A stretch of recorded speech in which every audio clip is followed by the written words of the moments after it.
ಶ್ರೀಮದ್ಭಾಗವತ ಮಹಾಪುರಾಣೇ ಅದ್ಯ ಕಥಾ ಪ್ರಾರಂಭೆ ಸತಿ ಕಿಂಚಿತ್ ಪೂರ್ವಕಥಾನುವಾದ.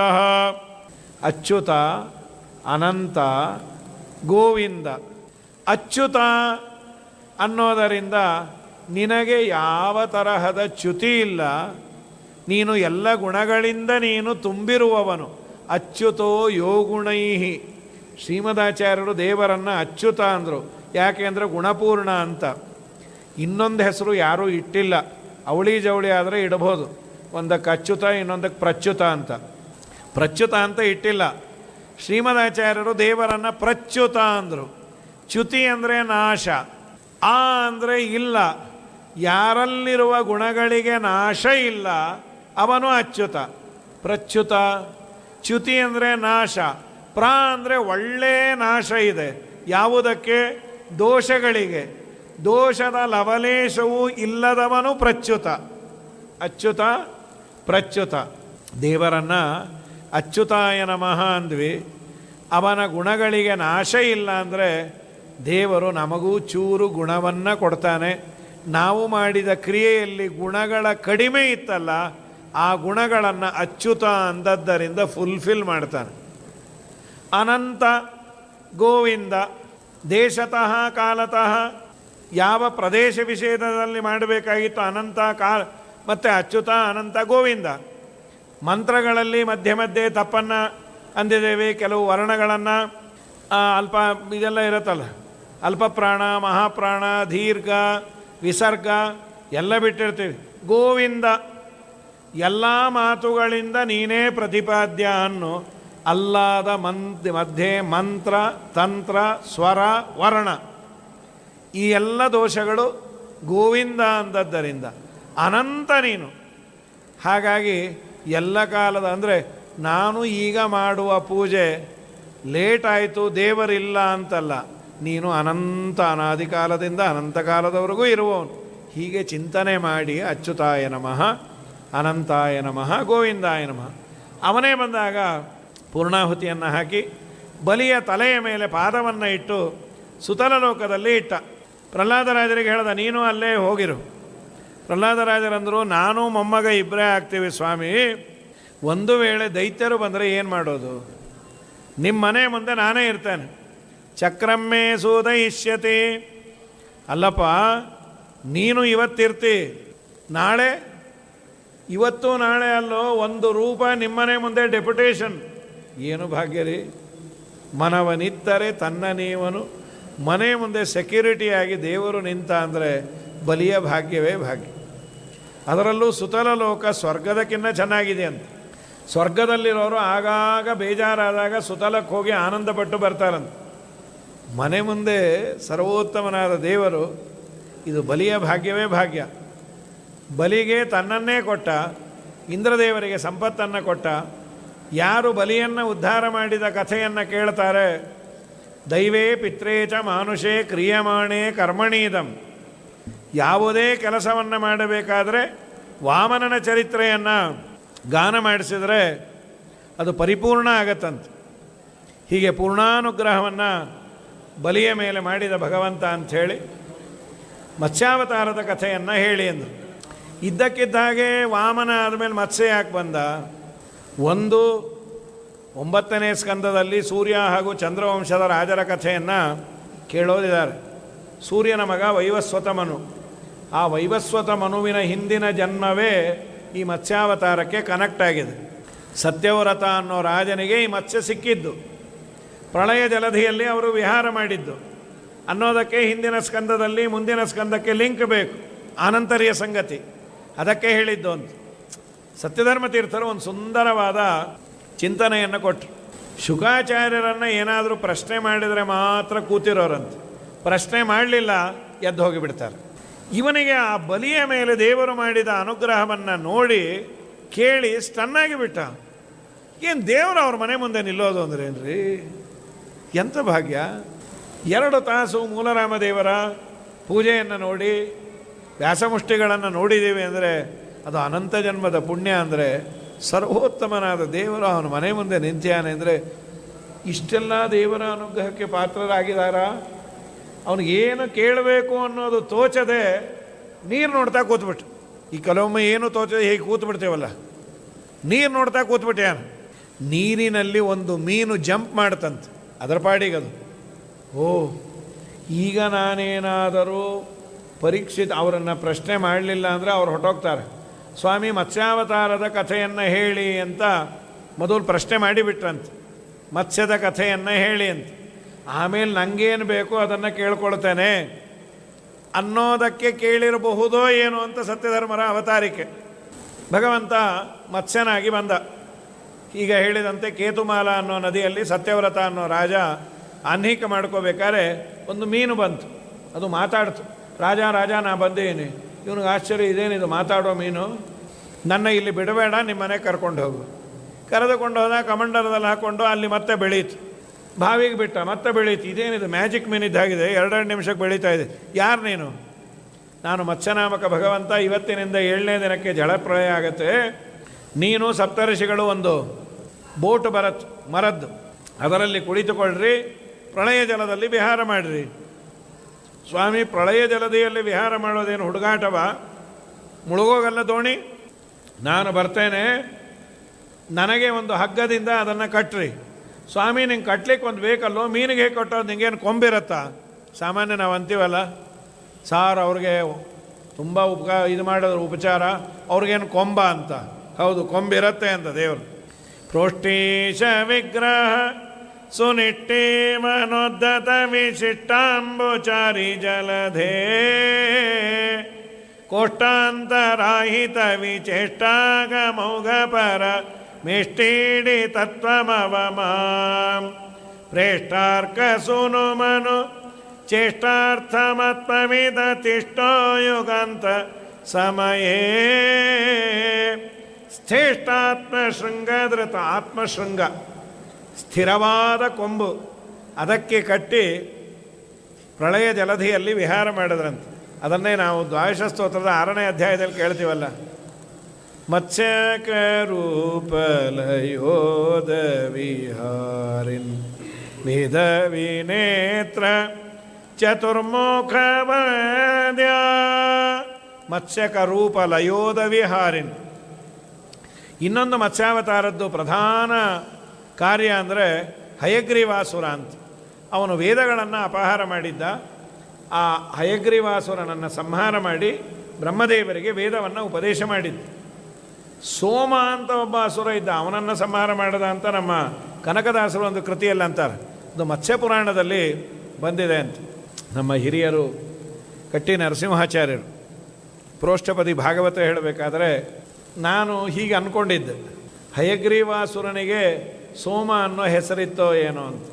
ಆ ಪುಣ್ಯಾತ್ಮರು ಕೇಳಿ ಆಮೇಲೆ ಅಂದರು, ಇಲ್ಲರಿ, ಮತ್ಸ್ಯಪುರಾಣದಲ್ಲಿ ಸೋಮ ಅಂತ ಒಬ್ಬ ದೈತ್ಯ ಇದ್ದ, ಅವನನ್ನು ಸಂಹಾರ ಮಾಡಿದ್ದಾನೆ.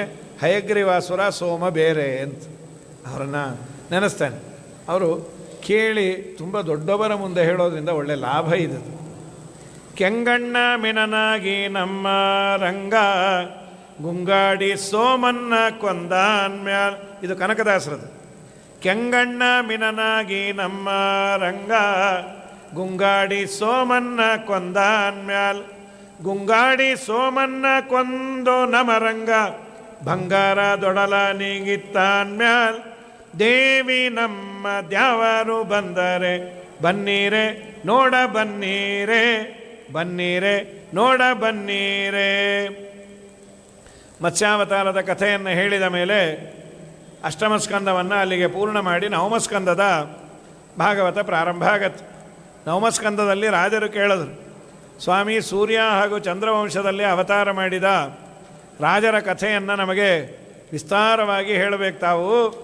ಮನ್ವಂತರಾಣಿ ಸರ್ವಾಣಿ ತ್ವಯೋಕ್ತಾನಿ ಶ್ರುತಾನಿ ಮೇ ವೀರ್ಯಾಣ್ಯನಂತ ವೀರ್ಯಸ್ಯ ಹರೇಸ್ತತ್ರ ಕೃತಾನಿ ಚ.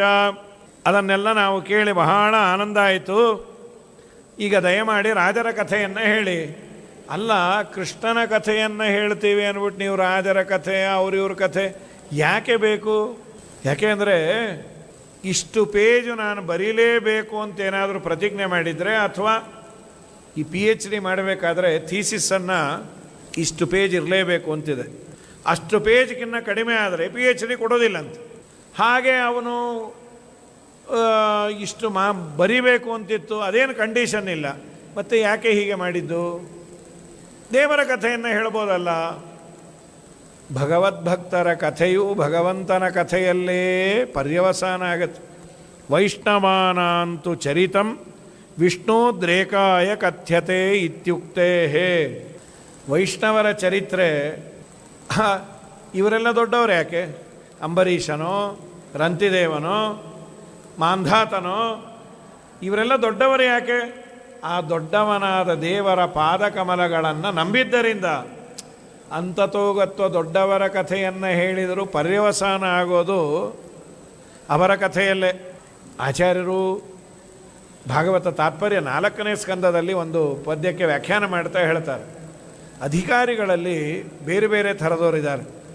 ಕೆಲವರಿಗೆ ದೇವರ ಕಥೆ ಅಂದರೆ ತುಂಬ ಚೆನ್ನಾಗಿ ತಲೆಗೆ ಹೋಗುತ್ತೆ. ಕೆಲವರಿಗೆ ದೇವರ ಕಥೆ, ಸರ್ ನಮಗೆ ದೇವರದ್ದು ಬೇಡ, ದೇವರ ಭಕ್ತರ ಕಥೆ ಹೇಳಿ, ರಾಯರ ಕಥೆನೋ, ರಘೋತ್ತಮರದೋ, ಸತ್ಯಬೋಧರದೋ. ತಪ್ಪಲ್ಲ, ಅದು ದೊಡ್ಡದೇ. ವಾದೀಂದ್ರ ಸ್ವಾಮಿಗಳು ಅಂದರೆ ರಾಯರ ವೃಂದಾವನದ ಪಕ್ಕ ಏನು ವಾದೀಂದ್ರರ ವೃಂದಾವನ ಇದೆ, ಅವರು ಗುರುಗುಣಸ್ಥವನ ಅಂತ ಒಂದು ಸುಂದರವಾದ ಕೃತಿಯನ್ನು ಮಾಡ್ಯಾರ. ಅಲ್ಲೊಂದು ಪದ್ಯದಲ್ಲಿ ಹೇಳ್ತಾರೆ, ಯೋಗೋಯ ಕರ್ಮನಾಮ ಕವಿಭಿರಭಿಹಿತೋ ಯಶ್ಚ ವಿಜ್ಞಾನ ಸಂಜ್ಞಾ ಶಕ್ತೋ ನ ಸಿದ್ಧಕಾಯ ತನುಮತಿರನಯೋಸ್ತಾವದಾವರ್ಜನೇಹಂ ಯಶ್ಚೋಪಾಯೈರುಪೇಯ ಸ್ಥಿರಫಲವಿದಯೇ ದೈಶಿಕಸ್ಯ ಪ್ರಸಾದಾತ್ ತಸ್ಮೈ ಕಸ್ಯ ಸ್ತುವೀಯಾ ನಿಶಮಪಿ ಚರಿತಂ ರಾಘವೇಂದ್ರೌ ರತೀಂದೋ. ಇದು ಪ್ರಾಯ ನಮ್ಮ ಸಲುವಾಗಿ ಮಾಡಿದಂತೆ ಇದೆ. ದೇವರನ್ನು ಒಲಿಸಿಕೊಳ್ಳಲಿಕ್ಕೆ 2 ಸಿಲೆಬಸ್ ಅಂತ. ಯೋಗ ಅಂದರೆ ಉಪಾಯ. ಯಾವ್ಯಾವುದು? ಕರ್ಮಯೋಗ, ಜ್ಞಾನಯೋಗ. ಯೋಗೋಯ ಕರ್ಮನಾಮ, ಇನ್ನೊಂದು ಜ್ಞಾನಯೋಗ. ಕವಿಭಿರಭಿಹಿತೋ ಯಶ್ಚ ವಿಜ್ಞಾನ ಸಂಜ್ಞಾ. ಎರಡೂ ನನಗಾಗಲ್ಲ. ಕರ್ಮ ಮಾಡುವ ಅಂದರೆ ನಮ್ಮ ಕರ್ಮ ತೀರ್ಥ ತೊಗೊಂಡ್ರೆ ನೆಗಡಿ, ಅದೇನಾದರೂ ತೊಗೊಂಡ್ರೆ ಮಂಗಳಾರತಿ ತೊಗೊಂಡ್ರೆ ಉಷ್ಣ, ಬೆಳಗ್ಗೆ ಏಳೋದು ಮಾಡೋದು. ನಾರ್ಮಲ್ ಡೇಸ್ ಪರವಾಗಿಲ್ಲ. ಈ ಧನುರ್ಮಾಸದಲ್ಲಿ 3 ಗಂಟೆಗೆ ಹೇಳೋದಿದೆಯಲ್ಲ, ಅಯ್ಯೋ ಆ ಹುಗ್ಗಿನೂ ಸಾಕು, ಗೊಜ್ಜೂ ಸಾಕು, ಸಾಕಾಗಿ ಹೋಗುತ್ತೆ. ಕೆಟ್ಟ ಚಳಿ, ಏಳಲೇಬೇಕಾಗತ್ತೆ, ಏಳಲಿಕ್ಕಾಗಲ್ಲ. ಅಂತೂ ಸ್ವಾಮಿ ನಮಗೆ ತಣ್ಣೀರು ಸ್ನಾನ ಮಾಡಿ ಜಪ ತಪ ಅನುಷ್ಠಾನ ಕರ್ಮ ಮಾಡಲಿಕ್ಕೆ ದೇಹದ ಆರಡ್ಡೆ ಇಲ್ಲ. ಹೋಗಿ ಜ್ಞಾನ ಸಂಪಾದನೆ ಮಾಡು. ಏನು ಜ್ಞಾನ ಸಂಪಾದನೆನೋ, ಪಾಠ ಕೂತು ವೇಳೆಯಿಂದ ಗೊರಕೆ ಪ್ರಾರಂಭ ಆಗತ್ತೆ. ಗೊರಕೆ ಇಲ್ಲ ತುರುಕೆ, ತಲೆ ತುರಿಸೋದು. ಅದು ಶುರು ಆದ ಕೂಡಲೇ ಒಂದೊಂದೇ ಆಕಳಕ್ಕೆ, ವಾಕರಕ್ಕೆ, ಆಮೇಲೆ ಗೊರಕೆ, ಹೀಗೆ ಸ್ಟೆಪ್ ಬೈ ಸ್ಟೆಪ್. ಅದು ಜ್ಞಾನ ಸಂಪಾದನೆ ಮಾಡಲಿಕ್ಕೆ ನನಗೆ ಮಾನಸಿಕವಾದಂತಹ ಸ್ಥಿತಿ, ಮನಸ್ಸು ಅದನ್ನು ಗ್ರಾಸ್ ಮಾಡ್ತಾ ಇಲ್ಲ. ಕರ್ಮ ಮಾಡುವ ಅಂದರೆ ದೇಹ ನನಗೆ ಪರ್ಮಿಟ್ ಮಾಡಲ್ಲ. ಇಷ್ಟು ದಿನ ನನಗೆ ಮೋಕ್ಷ ಆಗಲ್ಲ ಅಂದ್ಕೊಂಡಿದ್ದೆ, ನಿಮ್ಮ ಅವತಾರ ಆದ ಮೇಲೆ ನನಗೆ ಮೋಕ್ಷ ಗ್ಯಾರಂಟಿ. ಅಲ್ಲ, ನಾ ಏನು ಮೋಕ್ಷದ ಬೋರ್ಡಿಂಗ್ ಪಾಸ್ ತಂದೇನ ರಾಯರು? ಹೇಗೆ ಮೋಕ್ಷ ಆಗುತ್ತೆ ನಿನಗೆ? ಯಶ್ಚ ವಿಜ್ಞಾನ ಸಂಜ್ಞಾ ಶಕ್ತೋ ನ ಸಿದ್ಧಕಾಯಸ್ತನುಮತಿರನಯೋಸ್ತಾವದಾವರ್ಜನೇಹಂ ಯಶ್ಚೋಪಾಯೈರುಪೇಯ ಸ್ಥಿರಫಲವಿದಯೇ. ನಿಮ್ಮ ಅನುಗ್ರಹ ಒಂದಾದರೆ ಸಾಕು, ನಾನು ಏನು ಮಾಡೋದಿಲ್ಲ. ರಾಯರ ಸ್ತೋತ್ರವನ್ನು ಹೇಳ್ತೇನೆ, ರಾಯರ ಮಹಿಮೆಯನ್ನು ಕೇಳ್ತೇನೆ. ತವ ಸಂಕೀರ್ತನಂ ವೇದ ಶಾಸ್ತ್ರಾರ್ಥ ಜ್ಞಾನಸಿದ್ಧಯೇ, ಆಗ ನನಗೆ ಮೋಕ್ಷ ಆಗತ್ತೆ. ಇದರ ತಾತ್ಪರ್ಯ ರಾಯರ ಸ್ತೋತ್ರ ಹೇಳಿದ ಕೂಡಲೇ ಮೋಕ್ಷ ಅಲ್ಲ. ರಾಯರ ಸ್ತೋತ್ರವನ್ನು ಹೇಳಿದ ಪುಣ್ಯದಿಂದ ಅವನಿಗೆ ಬುದ್ಧಿಯನ್ನು ಶಾರ್ಪ್ ಮಾಡಿ ಶಾಸ್ತ್ರವನ್ನು ತಿಳಿಸಿಕೊಡುವ, ಕಲಿಸಿಕೊಡುವ ಗುರುಗಳು ಸಿಕ್ಕು, ಗುರುಗಳು ಹೇಳಿದ್ದು ತಿಳಿದುಕೊಳ್ಳುವಷ್ಟು ಬೌದ್ಧಿಕವಾದ ಎತ್ತರವನ್ನು ಕೊಟ್ಟು ಉದ್ಧಾರ ಮಾಡ್ತಾರೆ. ಅಂತೂ ಭಗವದ್ಭಕ್ತರ ಚರಿತ್ರೆಯನ್ನು ಕೇಳೋದರಿಂದ ದೇವರಲ್ಲಿ ನಮಗೆ ಅತಿಯಾದ ಭಕ್ತಿಗೆ ಅದು ಕಾರಣ ಆಗತ್ತೆ. ಆದ್ದರಿಂದ ಅವರ ಚರಿತ್ರೆ ಹೇಳಿದ್ದು ಅಂಥೇಳಿ. ಯೋಸೌ ಸತ್ಯವ್ರತೋ ರಾಜ ನಾಮ ರಾಜರಶೀತ್ ದ್ರವಿಡೇಶ್ವರ. ಸತ್ಯವ್ರತ ಅನ್ನೋನೇ ವೈವಸ್ವತ ಮನು ಆದ, ಸೂರ್ಯನ ಮಗ. ಈ ವೈವಸ್ವತ ಮನುವಿಗೆ ಶ್ರದ್ಧಾದೇವಿ ಅಂತ ಒಬ್ಬ ಹೆಂಡತಿ. ಇಲ್ಲಿ ಮೊದಲು ಎಲ್ಲಿಂದ ಬಂತು ಆ ಸೂರ್ಯವಂಶ ಅದನ್ನು ಹೇಳ್ತಾರೆ, ಒಂದೆರಡು ಮಾತು. ಪರಮಾತ್ಮನ ಮಗ ಬ್ರಹ್ಮದೇವರು, ಬ್ರಹ್ಮದೇವರ ಮಕ್ಕಳು ಮರೀಚಿಯ ಮಕ್ಕಳು ಕಶ್ಯಪರ ಮಗನೇ ಸೂರ್ಯನಿಗೆ ಸಂಜ್ಞಾದೇವಿ ಅಂತ ಹೆಂಡತಿ. ಆ ಸಂಜ್ಞಾದೇವಿಯಲ್ಲಿ 3 ಜನ ಮಕ್ಕಳು. ಈ ಮನ್ವಂತರಕ್ಕೆ ಅಧಿಪತಿಯಾದ ವೈವಸ್ವತಮನು, ಅದಲ್ಲದೆ 2 ಅವಳಿ ಜವಳಿ, 1 ಅವಳಿ ಜವಳಿ ಯಮುನಾದೇವಿ, ಯಮಧರ್ಮರಾಜ. ಇನ್ನೊಬ್ಬಳಲ್ಲಿ 2 ಮಕ್ಕಳಾಗಿದ್ದಾರೆ. ಛಾಯಾದೇವಿಯಲ್ಲಿ ಶನೈಶ್ಚರ, ಶನಿ, ನವಗ್ರಹದಲ್ಲಿ ಶನಿ. ಮತ್ತೊಬ್ಬ ಮುಂದಿನ ಮನ್ವಂತರದ ಅಧಿಪತಿ ಸಾವರ್ಣಿ ಮನು ಅಂತ. ಸೂರ್ಯಪುತ್ರನಾದ ವೈವಸ್ವತ ಮನು ಏನಿದ್ದಾನೆ, ಶ್ರದ್ಧಾದೇವಿ ಅನ್ನೋಳಲ್ಲಿ ಮಕ್ಕಳನ್ನು ಪಡಿಬೇಕು ಅಂಥೇಳಿ ವಸಿಷ್ಠರನ್ನು ಕರೆದು ಯಜ್ಞವನ್ನು ಮಾಡಿಸ್ದ. ಮಿತ್ರಾವರುಣ ಇಷ್ಟಿ ಅಂತ ಮಾಡಿದ್ರು. ಅವರು ಮಾಡಿದ ಮೇಲೆ ಯಾವ ಮಗು ಬೇಕು ಅಂದರು. ಗಂಡು ಬೇಕು, ಆದರೆ ಹೆಣ್ಣಾಯಿತು. ವಸಿಷ್ಠರನ್ನು ಕೇಳ್ದ, ನೀವು ಮಾಡುವ ಯಜ್ಞದಲ್ಲೂ ಫಲ ವ್ಯತ್ಯಾಸ ಆಯ್ತಲ್ಲ, ಯಾಕೆ? ಇಲ್ಲ, ಹಾಗಾಗಬಾರ್ದು, ಆಗಿದೆ ಅಂದ. ಆಹುತಿ ಹಾಕೋರನ್ನು ಕೇಳೋದು, ಏನು ವ್ಯತ್ಯಾಸ ಮಾಡಿದ್ರಿ? ಇಲ್ಲ, ವ್ಯತ್ಯಾಸ ಏನು ಮಾಡಿದ್ದಲ್ಲ, ಅವರ ಹೆಂಡತಿ ಬಂದು ನಮ್ಮ ಹತ್ರ ಕೇಳಲು, ಗಂಡು ಮಕ್ಕಳು ಬೇಡ ಪಟಿಂಗರು, ಹೆಣ್ಣೇ ಸಾಕು ಅಂತ. ಅಲ್ಲೋ, ನೀವು ಗಂಡ ಹೆಂಡತಿಲೇ ಭಿನ್ನಾಭಿಪ್ರಾಯ ಇಟ್ಕೊಂಡ್ರೆ ನಾವೇನು ಸಾಯೋದು? ಇಬ್ಬರು ಕೇಳಿದರೆ ಅವಳಿ ಜವಳಿ ಕೊಡ್ತಾಯಿದ್ರು. ಈಗೇನಾದರೂ ಮಾಡಿ ಅಂದರು. ಏನು ವಸಿಷ್ಠರ ತಪಸ್ಸು ಅಂದರೆ ಆ ಹೆಣ್ಣನ್ನೇ ಗಂಡು ಮಾಡಿದ್ರು. ಹೆಣ್ಣಾದಾಗ ಇಳಾದೇವಿ, ಗಂಡಾದಾಗ ಅವನಿಗೆ ಸುದ್ಯುಮ್ನ ಅಂತ ಹೆಸರು. ಆ ಸುದ್ಯುಮ್ನ ಬೆಳೆದು ದೊಡ್ಡವನಾದ ಮೇಲೆ ವಿಶೇಷವಾಗಿ ಬೇಟೆ ಆಡಬೇಕು ಅಂತ ಹೋದ. ಸುಕುಮಾರವನಮ್ಮೇರೋಹೋ ಅದಸ್ತಾತ್ ಪ್ರವಿವೇಶ ಯತ್ರಾಸ್ತೆ ಭಗವಾನ್ ಶಂಭು ರಮಮಾಣ ಸಹ ಉಮಯ. ರುದ್ರದೇವರ ಕಂಡ ಇಲಾವೃತ ಅಂತ ಅಲ್ಲೊಂದು ಪಾರ್ಕ್, ಸುಕುಮಾರವನ ಅಂತ. ರುದ್ರದೇವರು ಪಾರ್ವತೀದೇವಿ ಏಕಾಂತದಲ್ಲಿ ಕೂಡೋರು. ಅಲ್ಲಿಗೆ ಋಷಿಗಳೆಲ್ಲ ಬರೋರು ರುದ್ರದೇವರ ದರ್ಶನಕ್ಕೆ. ಪಾರ್ವತಿ ಇಳಿದು ಬಿಡೋಳು, ಸ್ವಾಮಿ ಯಾರೋ ಬಂದರು, ನಾಚಿಕೆ ಆಗತ್ತೆ. ದೂರದಿಂದ ಋಷಿಗಳು ನೋಡಿ ಏಕಾಂತದಲ್ಲಿದ್ದಾರೆ, ನಾವು ಹೋಗೋದು ಬೇಡ ಅಂತ ಅವರು ಹೊರಟು ಬಿಡೋರು. ರುದ್ರದೇವರು ಅಂದರು, ಏನು ಪಾರ್ವತಿ ಹೀಗೆ ಮಾಡ್ತಿ? ಅಮ್ಮೂ ಪೋಯ ಸೊಮ್ಮು ಪೋಯ ಶನಿ ಪಂದ್ಯ ಅಂತ. ಆ ಋಷಿಗಳು ಹೊಟ್ಟೋದ್ರು, ನೀನು ಹೊಟ್ಟೋಗ್ತಿ. ಸ್ವಾಮಿ, ಇಲ್ಲಿ ನನಗೆ ಗಂಡಸರು ಬಂದರೆ ನಾಚಿಕೆ ಆಗತ್ತೆ, ಹೆಣ್ಣು ಮಕ್ಕಳು ಬಂದರೆ ಅಡ್ಡಿ ಇಲ್ಲ. ಹಾಗಾದರೆ ನಾಳೆಯಿಂದ ಇಲ್ಲಿ ಯಾರೇ ಗಂಡಸರು ಬಂದರೂ ಹೆಣ್ಣಾಗಲಿ ಅಂತ ಶಾಪ ಕೊಟ್ಟರು. ಅದೆಲ್ಲೂ ಅಡ್ವರ್ಟೈಸ್ಮೆಂಟೇ ಇಲ್ಲ.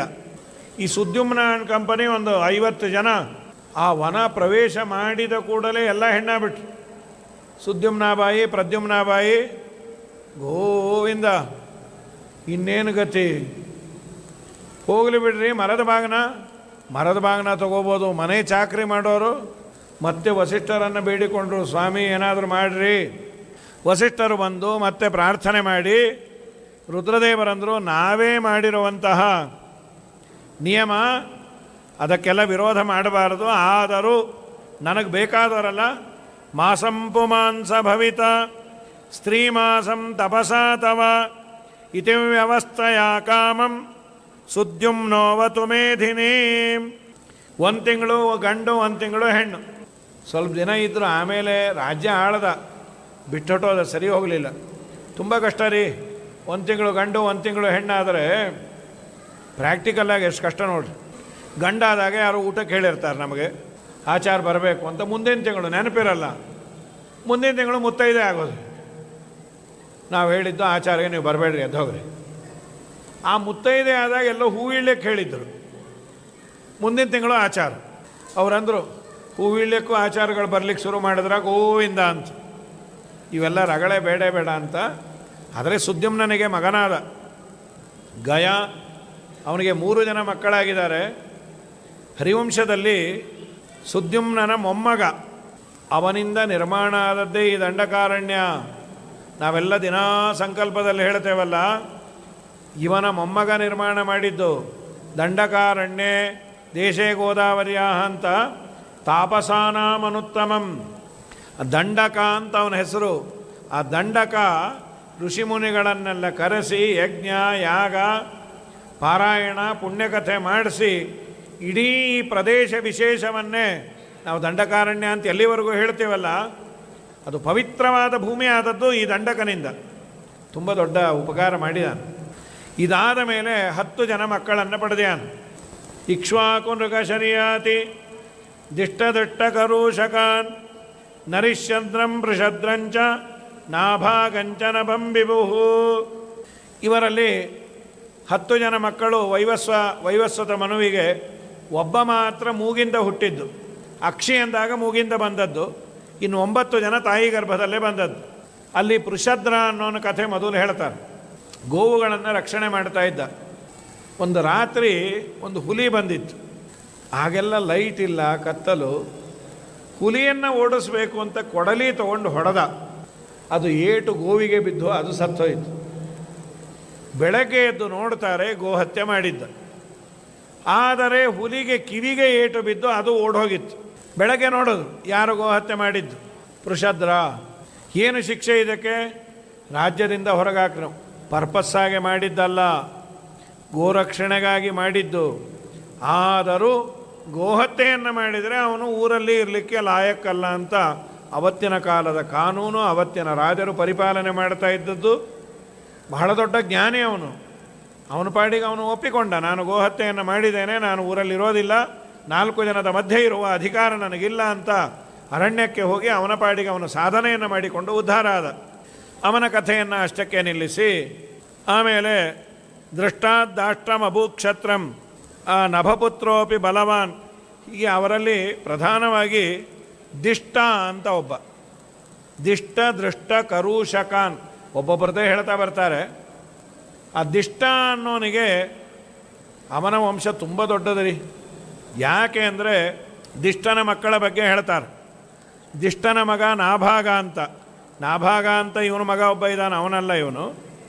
ಅಂಬರೀಷನ ಅಪ್ಪ ನಾಭಾಗ, ಅವನು ವೈವಸ್ವತ ಮನುವಿನ ಮಗನೇ. ಈ ದಿಷ್ಟನ ಮಗನಿಗೆ ನಾಭಾಗ ಅಂತ ಹೆಸರು. ಆ ನಾಭಾಗನ ಮಗನೇ ಅವನು ಬಲಂದನನ ಮಗನೇ ವತ್ಸಪ್ರೀತ, ಅವನ ಮಗ ಪ್ರಾಂಶುವಿನ ಮಗ ಪ್ರಮಿತಿಯ ಮಗನೇ ಕನಿತ್ರನ ಮಗ ಚಾಕ್ಷುಷ, ಅವನ ಮಗ ವಿವಿಂಶತಿ, ಅವನ ಮಗ ರಂಭನ ಮಗ ಕನಿನೇತ್ರನ ಮಗನೇ ಕರಂದಮ, ಅವನ ಮಗ ಅವೀಕ್ಷಿತ, ಅವನ ಮಗನೇ ಮರುತ್. ಏನು ಅಂಥದ್ದು ಮರುತ್ತದು? ಮರುಚಕ್ರವರ್ತಿ ಅಂತ. ಅವನೊಂದು ಯಾಗವನ್ನು ಮಾಡಿದ. ಏನವನ ಯಾಗ?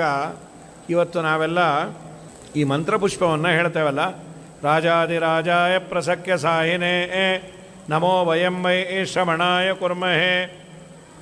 ಅದರ ಬಗ್ಗೆ ಅದೆಲ್ಲ ಹೇಳಿದ ಮೇಲೆ ಈ ಒಂದು ಶ್ಲೋಕ ಇದೆ.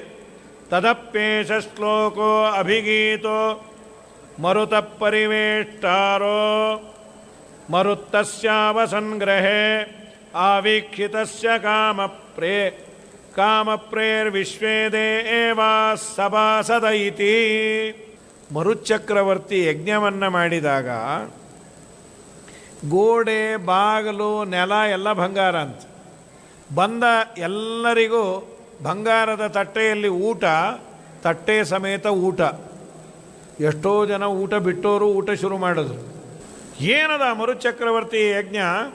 ಮಹಾಭಾರತದ ಮಾತನ್ನು ಸತ್ಯಧರ್ಮ ತೀರ್ಥರು ಕೋಟ್ ಮಾಡ್ತಾರೆ. ಇಂದ್ರದೇವರಿಗೆ ಹೇಳಿದ್ರಂತೆ, ಇಂದ್ರದೇವರೇ ನೀವು ಅಲ್ಲಿಗೆ ಹೋಗಬೇಕು. ಯಾರೋ ಭೂಲೋಕದಲ್ಲಿ ಯಜ್ಞ ಮಾಡಿದ್ರೆ ನಾ ಯಾಕೆ ಹೋಗಲಿ? ಇಲ್ಲ, ಆ ಯಜ್ಞ ಬಹಳ ದೊಡ್ಡದು, ನೀವು ಹೋಗಿ ಬನ್ನಿ. ಇಲ್ಲ, ಅಲ್ಲಿ ನಮ್ಮ ಊಟ ತಿಂಡಿ ಅವೆಲ್ಲ ಕಷ್ಟ ಆಗುತ್ತೆ, ಬಡಿಸೋರು ಸರಿ ಇರಲ್ಲ. ಇಲ್ಲ, ಅಲ್ಲಿ ಬಡಿಸೋರು ಸರಿ ಇದ್ದಾರೆ. ಯಾರು ಬಡಿಸಿದ್ದು? ಮರುದ್ದೇವತೆಗಳು ಬಡಿಸಿದ್ರಂತ್ರಿ. ಇವನ ಯಜ್ಞದಲ್ಲಿ ಮಡಿ ಆಚಾರ ಚೆನ್ನಾಗಿರಲಿ ಅಂತ ಅದನ್ನೇ ಆವೀಕ್ಷಿತಸ್ಯ, ಅದನ್ನೇ ಸತ್ಯಧರ್ಮರು ಬರೀತಾರೆ. ಮರುತ್ತಸ್ಯ ತನ್ನಾಮಕಸ್ಯ ರಾಜ್ಞೋ ಗೃಹೇ ಮರುತ್ಸಂಜ್ಞಾ ದೇವಾಃ ಪರಿವೇಶಯಂತಿ ಭೋಜನಕಾಲೇ ಅನ್ನಾದಿ ಪರಿವೇಶಸ್ಯ ಕರ್ತಾರಃ ಸಂತ ಆವಸನ್. ಅವನ ಮನೆಯಲ್ಲಿ ಮರುದ್ದೇವತೆಗಳು ಬಡಿಸಿ ತುಂಬ ದಿನ ಇದ್ರಂತೆ. ಇಂದ್ರಾದಿ ದೇವತೆಗಳು ಬಂದ್ಯಾರು, ಎಲ್ಲರೂ ಆನಂದ ಪಟ್ಯಾರು. ಏವ ಮುಕ್ತ ತ್ವಾಂಗಿರಸೇನ ಶಕ್ರಃ ಸಮಾಧಿದೇಶ ಸ್ವಯಮೇವ ದೇವಾನ್. ನಾವೆಲ್ಲ ಹೋಗುವ ಭೂಲೋಕದಲ್ಲಿ ಮರುಚಕ್ರವರ್ತಿಯ ಯಜ್ಞ. ಎಲ್ಲರೂ ಆ ಸಭೆಯಲ್ಲಿ ಕೂತಿದ್ದಾರೆ.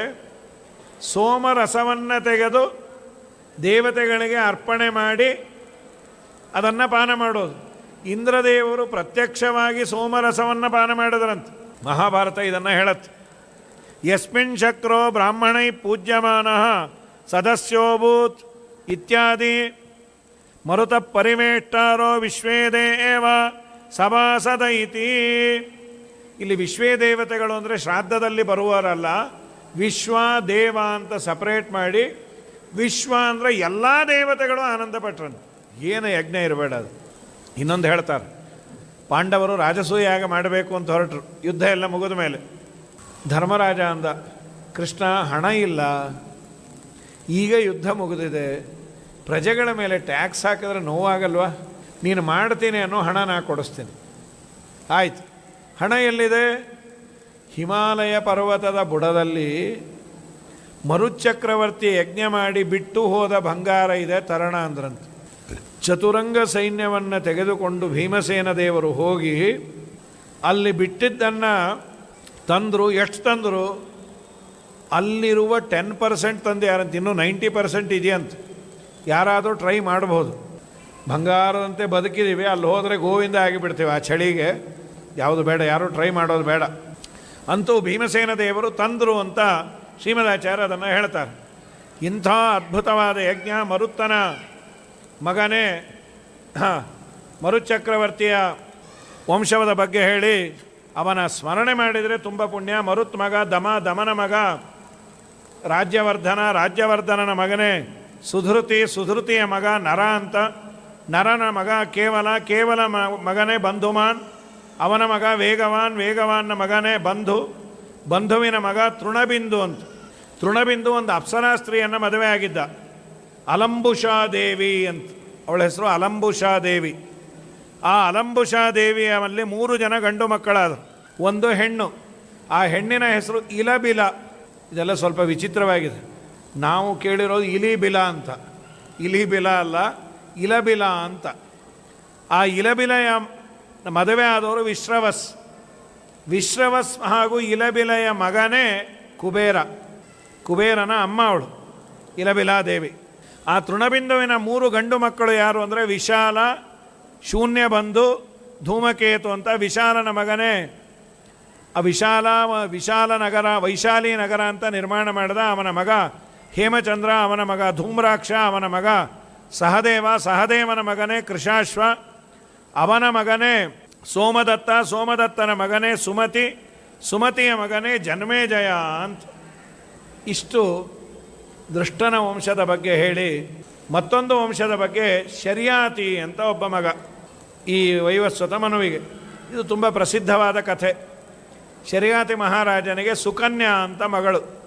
ಎಲ್ಲೋ ಅರಣ್ಯಕ್ಕೆ ಬಂದಿದ್ದ, ಅರಣ್ಯದಲ್ಲಿ ಎಲ್ಲರಿಗೂ ಹೊಟ್ಟೆ ನೋವು ಶುರು ಆಗ್ಬಿಡ್ತು. ಮಲಮೂತ್ರ ವಿಸರ್ಜನೆ ಬಂದಾಗಿದೆ, ಅದ್ಯಾಡ್ತಾ ಯಾರು ನೋವು ಏನು ಇದ್ದಕ್ಕಿದ್ದ ಹಾಗೆ ಎಲ್ಲರಿಗೂ ನೋವು. ಯಾರಾದರೂ ಏನಾದರೂ ಅಪಚಾರ ಮಾಡಿದ್ರಾ? ಯಾರೂ ಇಲ್ಲ. ಸುಕನ್ಯಾ ಮಾತ್ರ ಹೇಳಲು, ಅಪ್ಪ ನನಗೆ ಗೊತ್ತಿಲ್ಲ, ಅಲ್ಲೊಂದು ಹುತ್ತ ಇತ್ತು, ಹುತ್ತದಲ್ಲಿ ನೋಡಿದಾಗ ಏನೋ ಫಳಫಳ ಹೊಳಿತಾ ಇತ್ತು, ದರ್ಬೆ ತೊಗೊಂಡು ಚಿಚ್ಚಿದೆ, ಕರ್ಮನೇ ಏನೋ ಮಾಡಿದಿ. ಹುತ್ತವನ್ನು ಒಡೆದು ನೋಡಿದಾಗ ಚವನ ಋಷಿಗಳು, ಎರಡೂ ಕಣ್ಣು ಚಿಚ್ಚಿಟ್ಬಿಟ್ಟಾಳೆ. ಕಣ್ಣು ಹೋಗಿಬಿಟ್ಟಿದೆ, ವಯಸ್ಸಾಗಿದೆ. ರಾಜ ಕ್ಷಮೆ ಮಾಡಿ, ದಯಮಾಡಿ ನಮ್ಮ ಪ್ರಜೆಗಳನ್ನು ಉದ್ಧಾರ ಮಾಡಬೇಕು, ಹೊಟ್ಟೆ ನೋವಿಂದ ಒದ್ದಾಡ್ತಾ ಇದ್ದಾರೆ, ನೀವೇನು ಕೇಳ್ತೀರೋ ನಾನು ಮಾಡ್ತೀನಿ, ಅರಮನೆಗೆ ಬನ್ನಿ, ಅಲ್ಲಿ ನಿಮಗೆ ಎಲ್ಲ ವ್ಯವಸ್ಥೆ ಮಾಡ್ತೀನಿ. ಬೇಡ, ಇಲ್ಲೇ ನಿಮಗೆ ಶುಶ್ರೂಷೆ ಮಾಡಲಿಕ್ಕೆ ನರಸನ್ನು ಇಡ್ತೇನೆ, ದಯಮಾಡಿ ನೀವು ನಮ್ಮ ಪ್ರಜೆಗಳನ್ನು ನೋವಿನಿಂದ ಉದ್ಧಾರ ಮಾಡಿ. ಯಾವುದಕ್ಕೂ ಒಪ್ಪಲಿಲ್ಲ. ಇದನ್ನು ಯಾರು ಮಾಡಿದ್ದು? ನನ್ನ ಮಗಳೇ ಮಾಡಿದ್ದಾಳೆ. ಯಾರು ಅಪಚಾರ ಮಾಡಿದಾರೋ ಅವ್ರನ್ನ ಮದುವೆ ಮಾಡಿಕೊಡೋದು. ಅವಳಿಗೆ ನೋಡಿದ್ರೆ 15 ವರ್ಷ, ಆಗ ತಾರುಣ್ಯಕ್ಕೆ ಕಾಲಿಟ್ಟ್ಯಾರ. ಇವರು ನೋಡಿದ್ರೆ ಇವತ್ತೋ ನಾಳೆನೋ ಕೃಷ್ಣಾರ್ಪಣ ಆಗೋ ಥರ ಇದ್ದಾರೆ, ವಯಸ್ಸಾಗಿದೆ. ರಾಜ ತನ್ನ ಪ್ರಜೆಗಳ ಸಲುವಾಗಿ ಅವಳನ್ನು ಮದುವೆ ಮಾಡಿಕೊಟ್ಟು ಅವಳು ಹೇಳ್ದ, ಪತಿ ಸೇವೆಯನ್ನು ಮಾಡಮ್ಮ ಸುಕನ್ಯಾ, ನಮ್ಮ ವಂಶಕ್ಕೆ ಕೀರ್ತಿ ತಗೊಂಬಾ. ಏನು ತ್ಯಾಗ, ಊಹಾತೀತ ಇದೆಲ್ಲ. ಅವಳು ಅಪ್ಪ ಹೇಳಿದಂತೆ ಗಂಡನ ಸೇವೆಯನ್ನು ಮಾಡ್ತಾ ಇದ್ದಾಳೆ. ಕಣ್ಣು ಕಾಣಿಸಲ್ಲ, ಇವಳೇ ಕಣ್ಣನ್ನು ಚಿಚ್ಚಿದ್ದು, ವಯಸ್ಸಾಗಿದೆ, ಅರಮನೆಯಲ್ಲಿ ಬೆಳೆದೋಳು, ಒಂದು ದಿವಸ ಬೇಸರ ಮಾಡಿಕೊಂಡಿಲ್ಲ. ಒಂದಿನ ಅಶ್ವಿನಿ ದೇವತೆಗಳು ಬಂದರು. ಅವರು ಬಂದಾಗ ಚವನ ಋಷಿಗಳು ಕೇಳಿದ್ರು, ನನಗೆ ಕಣ್ಣನ್ನು ಕೊಡ್ತೀರಾ, ಫೀಸ್ ಏನು ಕೊಡ್ತೀರಿ ಅಂದರು. ನಿಮಗೆ ಯಜ್ಞದಲ್ಲಿ ಆಹುತಿ ಇಲ್ಲ, ನಾಳೆಯಿಂದ ಯಾರೇ ಯಜ್ಞ ಮಾಡಿದರೂ ಅಶ್ವಿನಿ ದೇವತೆಗಳಿಗೆ ಆಹುತಿ. ತುಂಬ ದೊಡ್ಡದ್ರಿ, ಇವ್ರು ಫೀಸ್ ಕೊಡೋದಲ್ಲ, ಜಗತ್ತಲ್ಲಿ ಯಾರೇ ಯಜ್ಞ ಮಾಡಿದರೂ ಆಹುತಿ ಕೊಡೋದು ಅಂದರೆ ಅವಶ್ಯ. ನಿಮಗೆ ಕಣ್ಣನ್ನು ಕೊಡ್ತೇನೆ. ಅಲ್ಲೊಂದು ಸರೋವರ ಇತ್ತು, ಮುಳುಗಿ ಬನ್ನಿ ಅಂದರು. ಅವರು ಮುಳುಗಿದ್ದಾರೆ, ಅಶ್ವಿನಿ ದೇವತೆಗಳು ಮುಳುಗಿದ್ರು. 3 ಜನ ಮೇಲೆ ಬಂದರೆ 16 ವರ್ಷದ ತರುಣರು, 3 ಜನ ಒಂದೇ ಥರ ಇದ್ದಾರೆ. ಇವರಲ್ಲಿ ನಿನ್ನ ಗಂಡ ಯಾರೋ ಅವರನ್ನು ನೀನೇ ಸೆಲೆಕ್ಟ್ ಮಾಡ್ಕೋ. ಅವಳಂದು 3 ಜನ ಒಂದೇ ಥರ ಇದ್ದೀರಿ, ನಾನು ನಿಜವಾದ ಪತಿವ್ರತೆ ಆಗಿದ್ದರೆ, ನನ್ನ ಪಾತಿವ್ರತೆ ಏನಾದರೂ ದೇವರಿಗೆ ಸಲ್ಲಿಸಿದ್ದರೆ, ಮೆಚ್ಚುಗೆ ಆಗಿದ್ದರೆ ನನ್ನ ಗಂಡ ಮಾತ್ರ ಮುಂದೆ ಬರಲಿ ಎಂದಾಗ ಚವನ ಋಷಿಗಳು ಬಂದರು. ಆನಂದ ಆಯಿತು. ಇಂದ್ರದೇವರಿಗೆ ಕೋಪ ಬಂತು. ನೀವ್ಯಾರ್ರೀ ಯಜ್ಞದಲ್ಲಿ ಅವ್ರಿಗೆ ಆಹುತಿ ಕೊಡಿಸ್ಲಿಕ್ಕೆ? ನಾವು ಅದನ್ನೆಲ್ಲ ಅಮೆಂಡ್ಮೆಂಟ್ ತರಬೇಕು, ನಿಮ್ಮನ್ನು ಬಿಡೋದಿಲ್ಲ ಅಂತೇಳಿ ವಜ್ರಾಯುಧವನ್ನು ತೊಗೊಂಡು ಹೊಡಿಬೇಕು. ಅವ್ರು ಹೀಗಂದರು. ಹಾಗೆ ನಿಂತ್ಕೊಂಡ್ಬಿಡ್ತು, ಒಲಿಂಪಿಕ್ ದೀಪ ಇದ್ದಾಗ. ಇಂದ್ರದೇವರಂದರು, ದಯಮಾಡಿ ಕೈ ಇಳಿಸಪ್ಪ. ಯದ್ಯಪಿ ಇಂದ್ರದೇವರು ಬಹಳ ದೊಡ್ಡವರು, ಸರ್ವಥಾ ಚವನ ಋಷಿಗಳು ದೊಡ್ಡವರು ಅನ್ನೋ ಭಾವನೆ ಬರಬಾರ್ದು. ಶ್ರೀಮದಾಚಾರ್ಯ ಅಂತಾರೆ, ಹಾಗೆಲ್ಲ ತಪ್ಪಾಗಿ ತಿಳಿಬೇಡಿ. ಕೆಲವೊಮ್ಮೆ ದೇವರು ಬ್ರಾಹ್ಮಣರ ಮಹಿಮೆಯನ್ನು ತೋರಿಸೋ ಸಲುವಾಗಿ ಹಾಗೆ ಮಾಡ್ತಾನೆ. ಯತ್ರ ಶರ್ಯಾತಿಂ ಚವನೋ ಯಾಜಯಿಷ್ಯನ್ ಸಹಾಶ್ವಿಭ್ಯಾಂ ಸೋಮಂ ಅಗೃಹ್ಣದೇಕಃ, ಹೀಗೆ ಮಾಡ್ತಾರೆ ಅಂಥೇಳಿ ಅದರ ಬಗ್ಗೆ ಒಂದು ಕ್ಲಾರಿಫಿಕೇಷನನ್ನು ಕೊಡ್ತಾರೆ. ಇದಾದ ಮೇಲೆ ಶರ್ಯಾತಿಯ ಒಮ್ಮೆ ನೋಡಲಿಕ್ಕೆ ಬಂದ ಅವನು. ಮಗಳು ಹೇಗಿದ್ದಾಳೋ, ಸಣ್ಣ ಹುಡುಗನ ಜೊತೆ ಓಡಾಡ್ತಾಳೆ. ಬೈದ, ನಾಚಿಕೆ ಆಗಲ್ಲ. ಅಪ್ಪ ಆದ ಘಟನೆ ಎಲ್ಲ ಹೇಳ್ತೀನಿ ಕೇಳು, ನಿಮ್ಮ ಅಳಿಯ ಅವರು. ಅಯ್ಯೋ ಎಂಥವಳೆ, ನಿನ್ನಂಥ ಮಗಳನ್ನು ಪಡೆದದ್ದು ನನ್ನ ಭಾಗ್ಯ. ಅದಕ್ಕೆ ನಮ್ಮಲ್ಲಿ ಇವತ್ತಿಗೂ ಒಬ್ಬರಕ್ಕಿನ್ನ ಒಬ್ಬರು ತ್ಯಾಗ ನೋಡ್ರಿ. ಮಗಳನ್ನು ತ್ಯಾಗ ಅಪ್ಪ ಮಾಡಿದ, ತನ್ನ ತಾರುಣ್ಯವನ್ನು ಅವಳು ಪಕ್ಕಕ್ಕೆ ಬದಿಗೊತ್ತಿ ಗಂಡನ ಸೇವೆಯನ್ನು ಮಾಡಿದ್ಲು.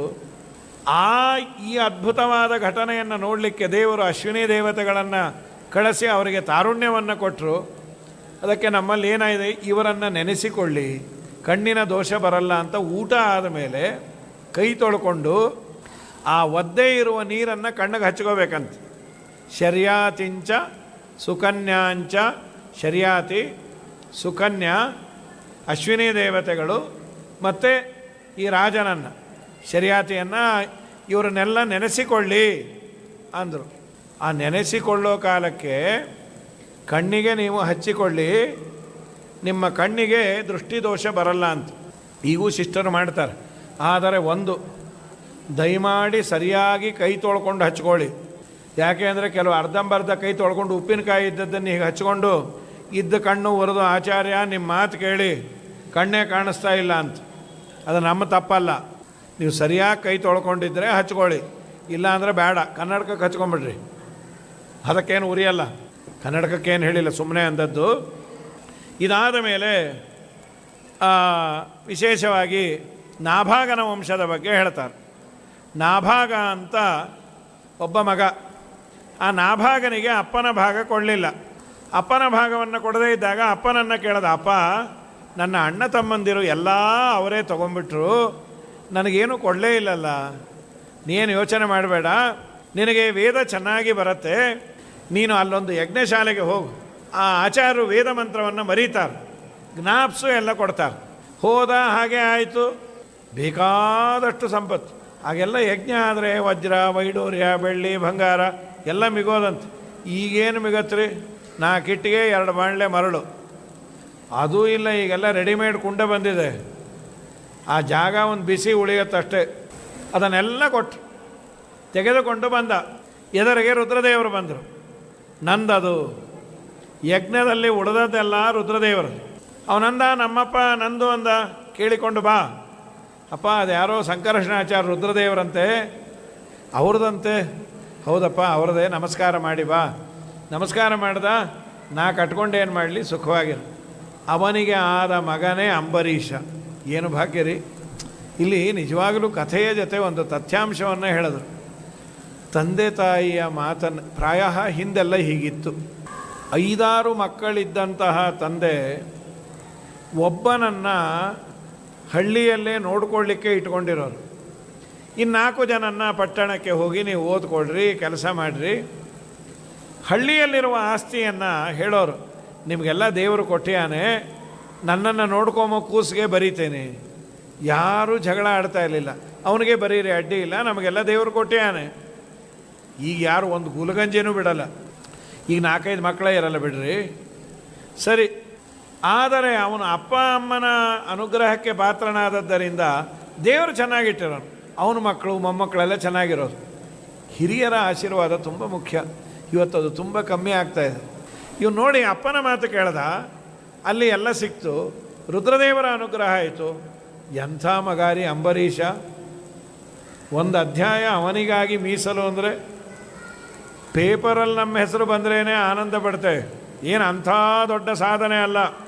ಬಸ್ಸಿಂದ ಇಳಿಬೇಕಾದ್ರೆ ಮುಗ್ಗುರಿಸಿದ್ದ, ಪಕ್ಕದಲ್ಲೇ ಯಾರೋ ಜರ್ನಲಿಸ್ಟ್ ಇದ್ದರು, ಅವ್ರು ಹಾಕಿದ್ರು ಮುಗ್ಗುರಿಸಿದ ಮುಕುಂದಾಚಾರ್ಯರು ಅಂತ. ಏನದನ್ನು ಫೇಸ್ಬುಕ್ಗೆ ಹಾಕಿ ವಾಟ್ಸಾಪ್ಗೆ ಹಾಕಿ ಅಂತೂ ಬಿದ್ದದ್ದಕ್ಕೆ ಬಿದ್ದೆ. ಏನು ಅಂಬರೀಷನ ಬಗ್ಗೆ, ಮುಕುಂದಲಿಂಗಾನಯ ದರ್ಶನೇ ದೃಶೌ ತದ್ಭೃತ್ಯ ಗಾತ್ರ ಸ್ಪರ್ಶೆ ಅಂಗಸಂಗಂ ಗ್ರಾಣಂಚ ತತ್ಪಾದ ಸರೋಜ ಸೌರಭೆ ಶ್ರೀಮತ್ತುಲಸ್ಯಾಂ ರಸನಂ ತದರ್ಪಿತೆ. ಅವನ ಎಲ್ಲ ಅವಯವಗಳನ್ನು ದೇವರಿಗೆ ಮೀಸಲು. ದೇವರನ್ನು ನೋಡಲಿಕ್ಕೆ ಕಣ್ಣನ್ನು ಬಳಸೋದು, ದೇವರ ವಾರ್ತೆ ಕೇಳಲಿಕ್ಕೆ ಕಿವಿಯನ್ನು ಬಳಸೋದು. ಸಪ್ತದ್ವೀಪಾಧಿಪತಿಯಾಗಿ ದೇವರ ಮನೆ ಅವನೇ ಸ್ವಚ್ಛ ಮಾಡ್ಕೊಂಬನಂತ. ನಾಲಿಗೆಗೆ ಭೂಷಣ ನಾರಾಯಣ ನಾಮ, ಕಾಲಿಗೆ ಭೂಷಣ ಹರಿಯಾತ್ರೆಯು, ಆಲಯಕ್ಕೆ ಭೂಷಣ ತುಳಸಿ ಬೃಂದಾವನ, ವಿಶಾಲ ಕರ್ಣಕ್ಕೆ ವಿಷ್ಣು ಕತೆ ಭೂಷಣ, ಭೂಷಣಕ್ಕೆ ಭೂಷಣ ಇದು ಭೂಷಣ. ಇವನಿದ್ದ ಹೀಗೆ ಶ್ರೀಪಾದರಾಜರು ಅನ್ನುವಂಥ ನಿಷ್ಠೆಯಿಂದ ಏಕಾದಶಿ ಮಾಡೋನು. ಅವನ ಮನೆಗೆ ದ್ವಾದಶಿ ಪಾಲನೆಗೆ ದೂರ್ವಾಸರು ಬಂದರು. ಏನಾಯಿತು ಅನ್ನೋದನ್ನು ನಾಳೆ ನೋಡಿ ನವಮಸ್ಕಂದ ಮುಗಿಸಿ ನಾಡದಿಂದ ಕೃಷ್ಣನ ಕಥೆಗೆ ಕಾಲಿಡುವ ವಿಶೇಷವಾಗಿ. ಆದರೆ ನಾಳೆನೇ ಕೃಷ್ಣನ ಕಥೆಗೂ ಕಾಲಿಡುವ. ಹರಯೇ ನಮಃ. ಶ್ರೀಕೃಷ್ಣಾರ್ಪಣಮಸ್ತು.